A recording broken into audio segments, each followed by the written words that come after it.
is it that will motivate and inspire you to live a bigger life, to raise the bar on yourself, to challenge yourself, to live your greatest dream? Find a compelling reason. Nietzsche said, if you know the why for living, you can endure almost anyhow. My mother, she inspired me. She worked at the M&M cafeteria.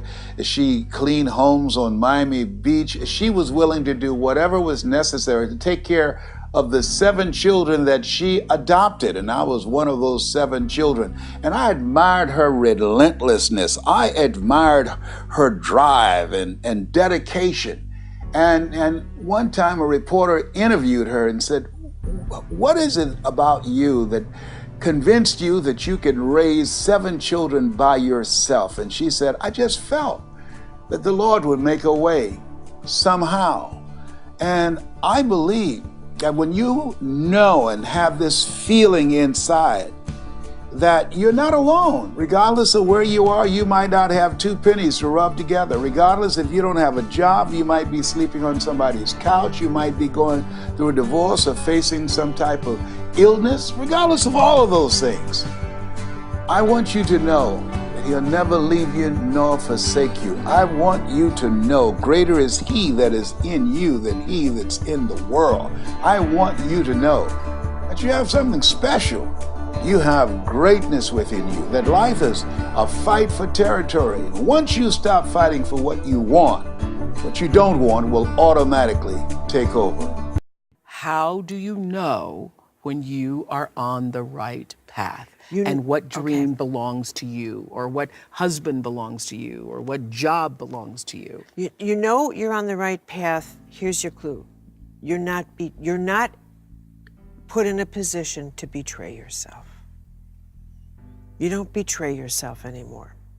You're not put in a position where you feel like you have to negotiate your sense of integrity, which is an act of betrayal. Your heart, an act of betrayal. You don't feel like you have to compromise who you are. It feels right. You can fully, I got that. It's like if you're at a job, you know you're really gifted and talented. People are not paying you for what you value yourself to be. You come into work every day feeling like I'm really not valued. I'm not being respected for what I do, or my boss is unkind, or whatever the situation might be. There's an unease with you. That's right. Yeah. And so when you have more respect for yourself, put yourself in a position where you can, feel your sense of value or worth. Right. That turns around. That's right. And that's how you know. You know because you don't feel like this isn't costing me my power.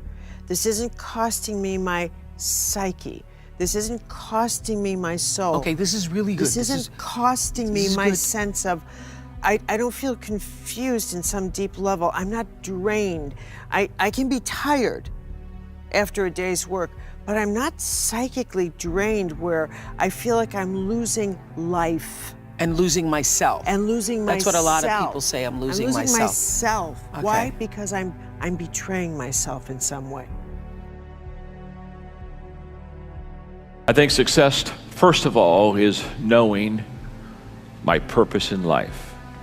As I have watched and observed successful people, what I have discovered about them is they really have figured out why they're here. They really do have their act together. And knowing their purpose in life is a stability for them. So that when everyone else is rocking and rolling and things are a little unsteady and people are kind of leaving the ship and people are kind of abandoning their causes, these people, they hold steady right throughout the storm because they have a true North Star. They truly are focused. It becomes an anchor in their life that just holds them steady. And the anchor is a confidence based upon a knowledge of purpose. Someone said that there are 2 great days in a person's life: the day that they are born and the day they discover why. We want to create a system that allows you to succeed in both areas, life and your enterprise. So what I want to really make sure that comes out of this is an evaluation of what your real gifts are that are going to fulfill you. Because many of you are living a script around your life that involves having an enterprise when really that may not be your true nature. That's not to say you can't do it. It just means you can do it and you'll be stressed out of your life, stressed out of your mind. And so one of the things we want to find out is how much of that is natural as a problem, how much of that is maybe unnatural. Unnatural meaning you're having problems right now that you shouldn't be having at this stage of development.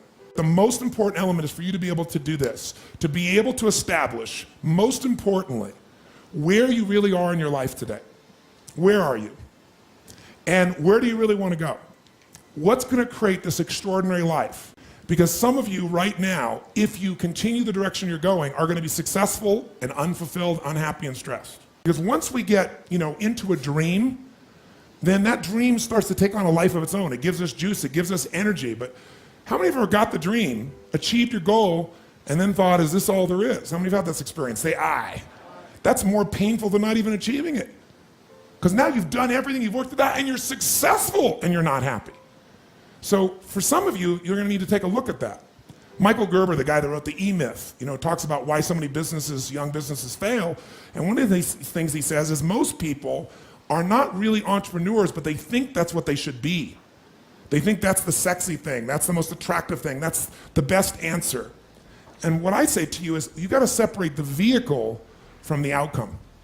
What is it that's going to truly fulfill you? What is it that's going to give you that extraordinary life? What's going to make things magnificent on your terms, not somebody else's terms, not your father, your mother, your background? What is that really? Separate the vehicle, because there's many ways to get to that vehicle. But I'm saying sometimes you got to reevaluate what's going to really make you fulfilled. What is your gift? Are you an artist? Are you the talent that can produce something no one else produces as a skill or a product or a service or some impact? Are you incredibly good at management? You really know how to manage or lead people? Are you an extraordinary entrepreneur that can take that gigantic gut load of risk and can create the vision and attract the talent that you need and the managers and leaders? You may have all three abilities, but which one really fulfills you the most is going to be the critical question. Because we tend to want to do them all, especially in a room like this, because you're all overachievers, right? Me too. And you say, well, I can do all these. Yes, you can, but what will it do to your quality of life? See, again, the secret's going to be this. What is an extraordinary life on your terms today? Getting clear about that. At this stage of life, where you are, where you want to go. How do you explain when others are able to achieve things that seem to defy all of the assumptions? For example, why is Apple so innovative? Year after year after year after year, they're more innovative than all their competition. And yet they're just a computer company. They're just like everyone else. They have the same access to the same talent, the same agencies, the same consultants, the same media. Then why is it that they seem to have something different?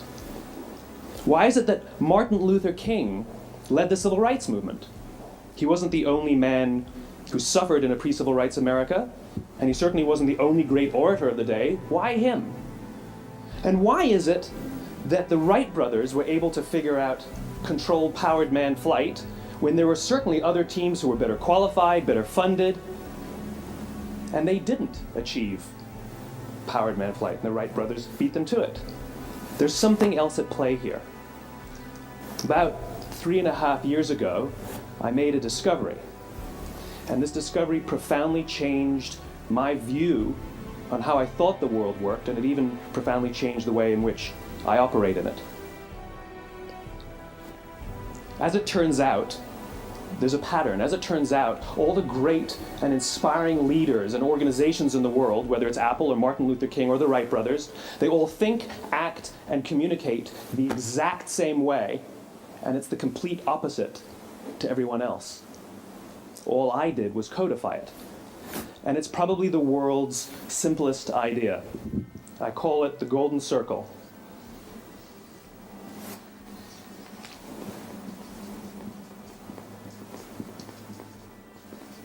Why, how, what? This little idea explains why some organizations and some leaders are able to inspire where others aren't. Let me define the terms really quickly.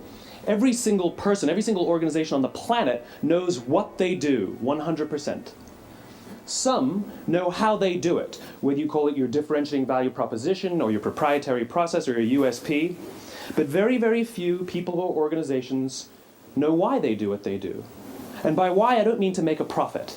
That's a result. It's always a result. By why, I mean what's your purpose? What's your cause? What's your belief? Why does your organization exist? Why do you get out of bed in the morning? And why should anyone care? Well, as a result, the way we think, the way we act, the way we communicate is from the outside in. It's obvious. We go from the clearest thing to the fuzziest thing. But the inspired leaders and the inspired organizations, regardless of their size, regardless of their industry, all think, act, and communicate from the inside out. Let me give you an example. I use Apple because they're easy to understand and everybody gets it. If Apple were like everyone else, a marketing message from them might sound like this.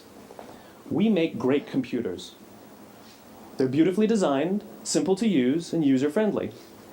Want to buy one? Meh.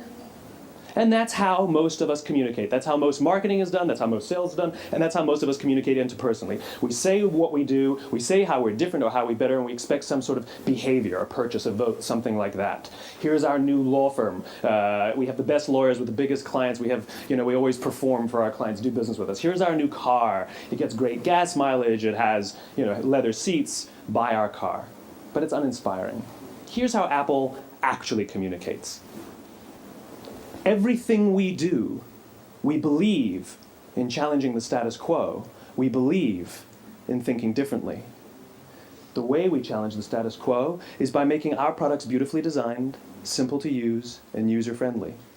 We just happen to make great computers. Want to buy one? Totally different, right? You ready to buy a computer from me? All I did was reverse the order of the information. What it proves to us is that people don't buy what you do, people buy why you do it. People don't buy what you do, they buy why you do it. This explains why every single person in this room is perfectly comfortable buying a computer from Apple.